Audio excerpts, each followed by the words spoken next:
Alright, here we are playing a little Smash TV for the Nintendo Entertainment System. And we're going to play with one controller. I remember playing this game in the arcades and loving the twin stick controls on it, being able to move and shoot at the same time.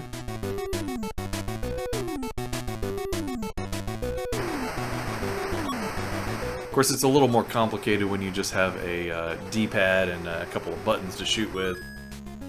One of the buttons will just shoot in whatever direction you're pointing, and the B button, I believe, will just lock in whatever direction you were last shooting at. So it is kind of tricky playing it this way.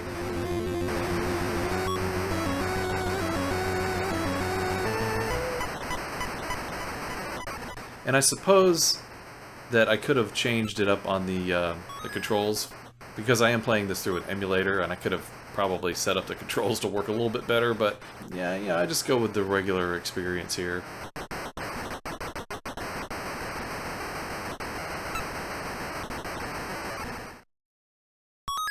The goal in this game is to basically just survive this huge onslaught of grunts who are trying to kill you.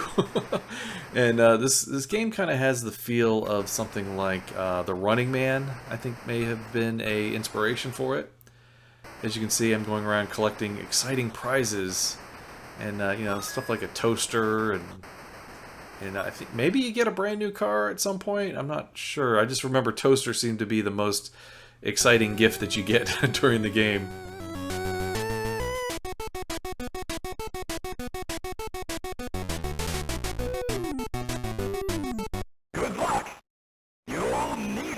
Unfortunately, he's not animated when he says that, but it's still pretty cool that the voices are here in the game.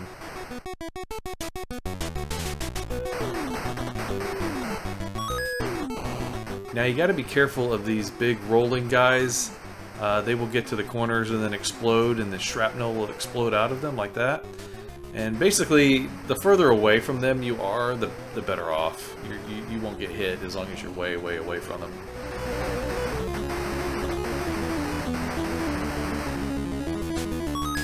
Yep, see, I just got a brand new toaster. Look out for the shrapnel. And there's little icons on the screen. One of them makes you run faster. That one that I just picked up will give you a invincibility for a little bit. Then you have different weapons, like the kind of like the spread gun right there.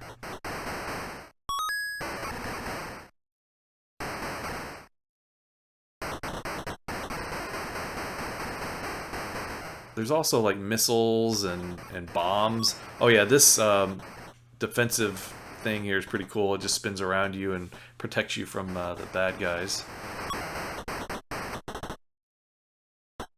Oh, he almost got me there. Oh yeah, you can also pick up gold and cash. But, you know, I mean, nothing's going to beat a toaster. I don't even know why they bother adding that other stuff in there. Toaster's the best thing in the game. The little foot icon right there is a speed boost, which I didn't get.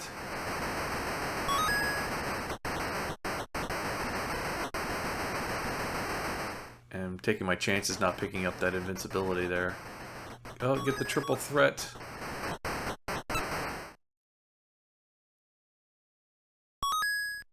Alright, so now we have to exit. And the goal is to find the Mutoid Man, the big giant boss guy, and kill him. And I've done it in the arcade, but it takes a huge amount of time to destroy the Mutoid Man. I mean, it's ridiculous. I can't imagine how many quarters it would actually take to defeat him in the arcade game.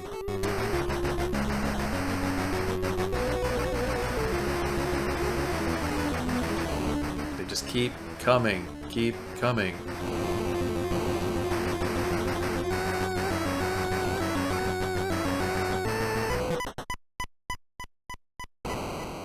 Now this game, of course, is a kind of a sequel to Robotron 2084, which is also by Williams.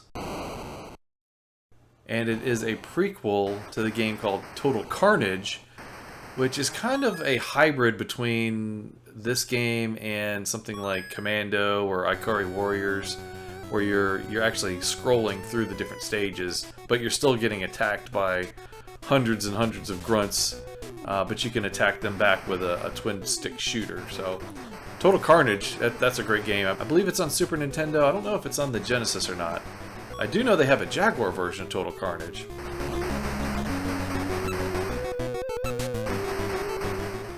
But the twin-stick shooter genre is still going, as far as I know. They just came out with a game not too long ago for the Genesis and the Neo Geo and the Dreamcast and a couple other systems, old systems, and I believe it's also on Steam. It's called Xenocrisis, which is almost exactly like this, but you're shooting endless amounts of aliens, and it's a really awesome game. I have it on the Genesis.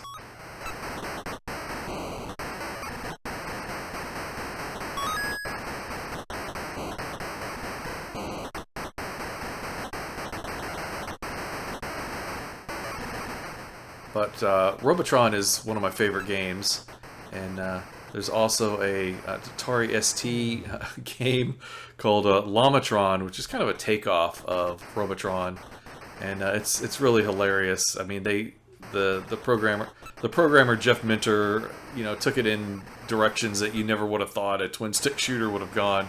And there's like bosses and crazy different characters that you're supposed to defeat, like Coca-Cola cans and Mandelbrats and smiley faces and other kinds of weird things that attack you. But there's a lot of different styles in that particular game.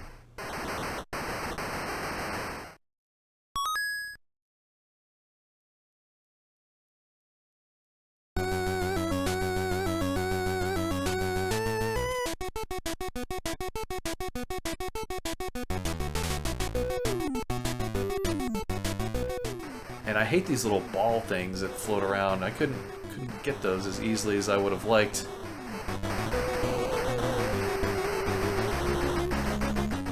And then, okay, yeah, now we've got the guy up there at the top who's just shooting into the playfield here. And I'm trying to get him here, but it's very, very challenging. Especially with this little pea shooter that I've got now. I think if I had any other weapon, he'd be done for already.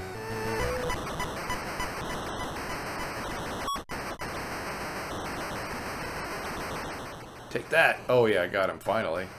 Oof, how did I squeeze by those guys? And then what's this robot thing? I don't remember seeing that in the arcade version. He's just going around randomly shooting bullets.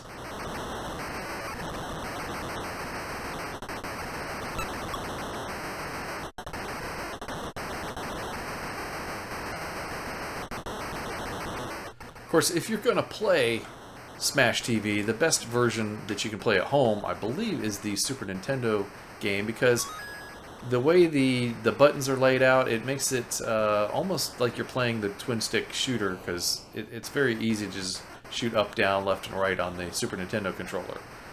Now, if you're playing on the Genesis controller, it's tough, and even playing here on the regular NES controller, it's not the best setup.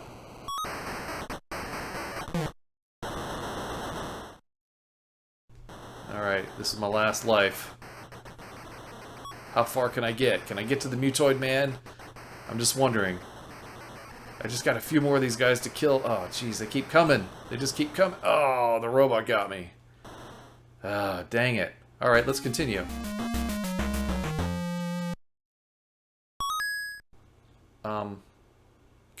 Can I continue? What? Are you kidding me?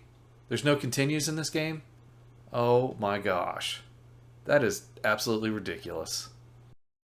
Alright, well, it's Smash TV. It's not a bad game for the NES. It's just not quite exactly like the arcade in terms of controls, for sure. The music is a little bit cut down, the graphics are cut down, but overall it's a pretty fun game. However, the fact that it does not have continues, that totally blows it. I mean, you're not going to get very far at all in this game without any continues.